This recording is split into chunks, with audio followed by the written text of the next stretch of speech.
ogori lelie di ya ịka akpọ ya nkụ. Ekele m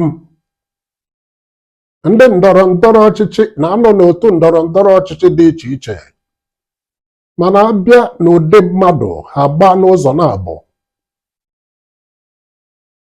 Ndị nke ofete obee na ndị ọ dị n'ọbara ọ gbara natarachi bịa rie ọgọdọ fụyam fụyam, bịa lụọ ọgọdọ atapado.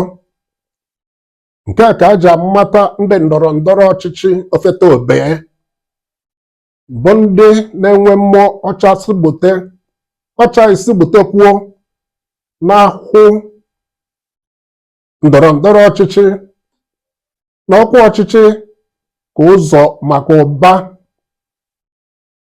Were Umaru Yar'Adua, Peter Obi na Harrison Ogara, ndị na-eji ịkwụba aka ọtọ achọ ọdịmma ndị obodo na ọganiru obodo.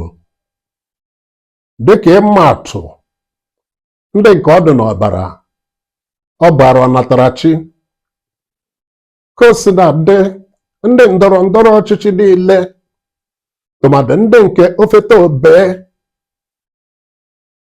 na-achọ nkwado opekata mpe otu onye n'ime ndị obodo ji biri, maka na awa je sonyere n'ala na-esite n'ome soro ngwu ji wee too. Ọkwa ụfọdụ ndị ndọrọ ndọrọ ọchịchị ofete obee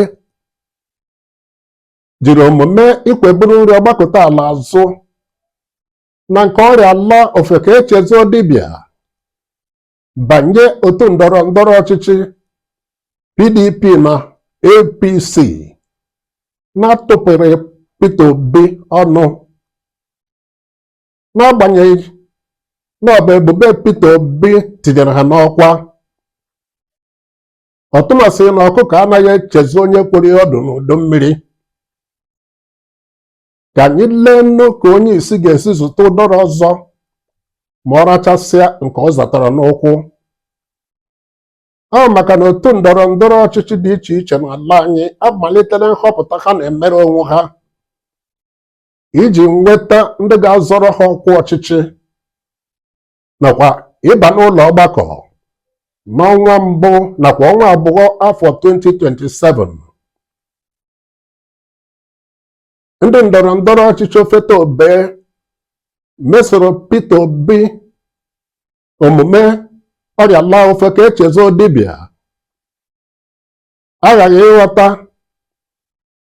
tụmadị ndị nke n'ime ha egwu ga-arọ na ha bụ nhọpụta otu ndọrọ ndọrọ ọchịchị na-emere onwe ha, na ndị nke ga-anafere. Dịka m rụtụrụ aka, aghaghị ịghọta na ọkwụrụ anaghị akarị onye kụrụ ya, maka na ebubo Obi ịhụnanya na nsọpụrụ ndị ala anyị bụrụ isi sekpụ ntị aghaghị ime ndị nke Obi n'otu ndọrọ ndọrọ ọchịchị ọhụrụ ya NDC otu ugo na nhọpụta afọ ọzọ. O chetakwa n'ilu anyị ji bido n'ogori lelie di ya ịka akpọọ ya nkụ. Abụ m Chukwuma Ogbonna. Onye ọma, ozi ụga ọ masịrị gị ka ọ masịrị gị? Biko mee ka amata na ohere like maọbụ comment ma zigara ya ndị ọzọ.